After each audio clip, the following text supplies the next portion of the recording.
Theodore, the mortician we met at the factory, said he's willing to talk numbers again. Maybe CJ can meet with him. No. CJ ain't as good a salesman as he thinks he is.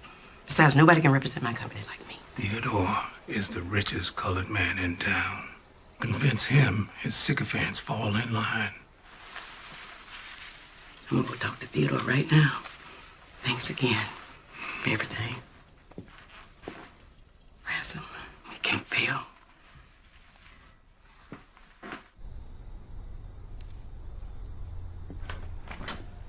Afternoon. Afternoon. Hope I'm not interrupting.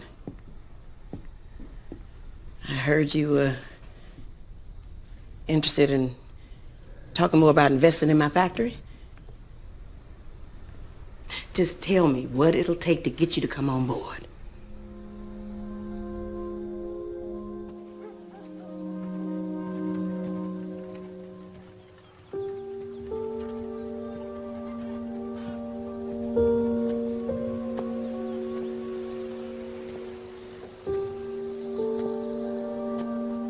Who was it, and what did they do to you?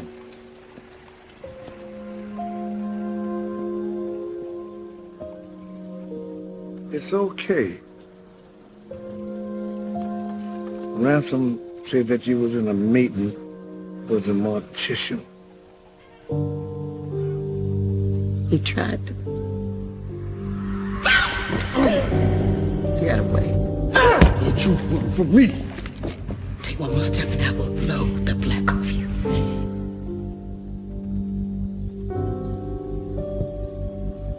I've come too far, done too much.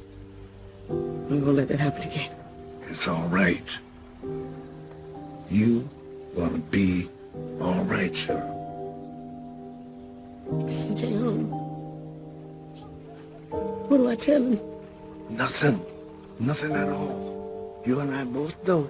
Ain't no good gonna come from CJ knowing.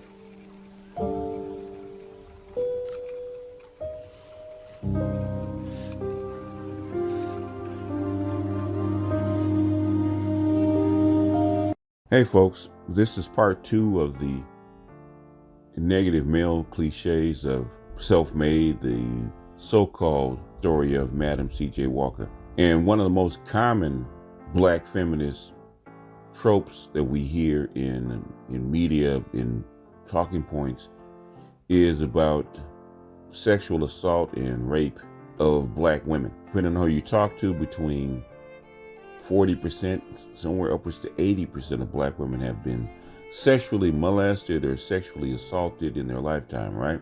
So that's always a sore spot for black women. It's also a triggering point for black women. It's very difficult to tell a black female story without some kind of sexuality in it. And usually at some point, especially when it's negative toward black men, there's going to be some kind of violence and rape in that particular story. Even if you remember in the Tina Turner movie, What's Love Got to Do with It? Where even though Ike was married to Tina and he was violent to Tina, remember in the studio when Ike was high, where he had Tina Turner in the studio and he violently slapped her and then he raped her up against the wall? Remember that? Anytime there's a negative story about black men, there's going to have to be some sort of sexual assault or an even near sexual assault. Now, while they didn't go all the way with this one, you knew that it had to be in there because, like I said, they're basically unloading the clip on this one about every negative cliche they can find of black men. They're actually dumping into this series, into this fiction. As we can see in the opening clip, where Sarah needs to go and get financing for her new factory to keep her business going. And you can see how she doesn't trust her husband, which is a constant theme throughout this whole movie, that she doesn't trust her male counterparts because she thinks that they're beneath her. So she decides to go herself to the man's place of business and make a pitch to him, even against the advice of her lawyer. And sure enough, when she asks for a favor, asks to get finance, and he gives that look like you're going to come out with something else. So basically this is an attempted rape scene and a Me Too scene all wrapped up together in a 21st century bow. And also the empowerment of a black woman when she breaks away and pulls the gun off on them, which basically for black women empowers them. And then she comes back with that look on her face like she's been through a full-blown rape, which was just a minor sexual assault, which she did get away from. And she's visibly shaken like she's been through a traumatic event. It's not to make light of anybody trying to be assaulted. I mean, that can be a traumatic event. And you can see the father, who's not her father, but her father-in-law, normally played by the old woman that gives her this advice. But you can see that now it's a man, a father figure, playing that same role with delivering a female line, like not talking to the husband about what just happened. So the father-in-law, which is very strange, he plays both a matriarch and a patriarch at the same time, which is really weird. He almost plays like a matriarch inside of the family, which is normally played by the grandmother. Very strangely written story, very strangely written script. But they decide to keep that secret and keep the assault secret, and basically she's going to keep it hidden, which is basically the silence that black women go through, where they hide the assault because it's shameful and they believe it's going to do more damage than good, which is something that a lot of mothers have told daughters when they were assaulted by, say, like a stepfather or a boyfriend.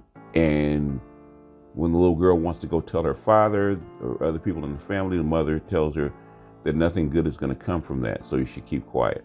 So this is a very, very standard trope in black female fiction, which is another way to play the victim and another excuse to treat men in a certain way. So when she's actually mean or brutal to the black men in her life, or emotionally mean and brutal to black men in her life, this serves as a reason why she's justified in being that way, why she's justified in being hard and tough and abusive to her men, because she's been abused. First by her first husband when he was physically abusive, and then secondly by an unknown person who's supposed to be an investor or supposedly a more powerful person with more money that sexually tries to take advantage of her, which says that black men are no better than the white men that she has to put up with.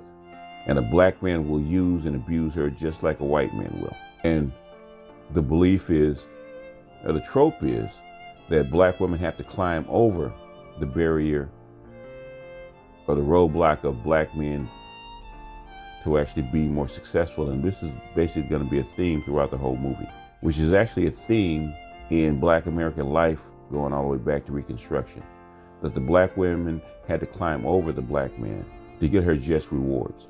There's a lot of so-called sisterhood moments in this that I'm not going to do here, but if you have the intestinal fortitude to actually watch this mess, you're going to see that it's going to be a lot of that. In fact, that happens to be the opposite, or the balance point of where black men have failed or failed black women. The sisterhood or the women actually come in and support her and save her. But I just wanted to drop this one. This is a very common cliche that they use for black men.